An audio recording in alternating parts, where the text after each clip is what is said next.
Ces textes-là sont partis de photographies en noir et blanc. Et je fais des textes, je travaille avec d'autres photographes aussi. Je travaille avec des photographes qui font de la couleur. Et évidemment, là, ça se passe différemment.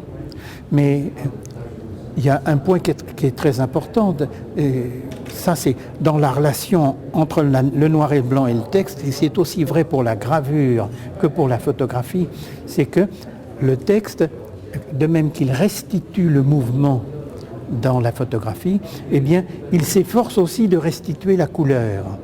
Et évidemment, la couleur se met à prendre une importance toute nouvelle lorsque c'est le texte qui l'ajoute d'une façon ou d'une autre à la photographie.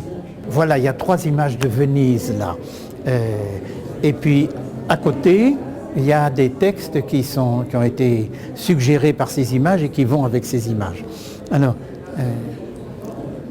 il y a des numéros, ce qui fait que c'est très facile de retrouver quel texte va avec quelle image, si on avait des difficultés. Mais en général, je m'arrange pour que ce soit très topique, c'est-à-dire pour qu'on puisse bien reconnaître. Alors, ainsi, là, il y a la première. Voilà. Il pourrait être son grand-père, touillant le Rio de sa rame, mené par les chevaux marins, elle se réchauffe en ses rêves. Voilà. Il pourrait être son grand-père, hein, voilà, touillant le Rio de sa rame, avec les chevaux marins, et puis elle rêve à l'intérieur de la gondole. Voilà. Et puis, ici c'est 17, voyons. Des fenêtres pour regarder le spectacle qu'offre la foule et des volets pour l'empêcher de regarder dans nos assiettes. 10. Voilà.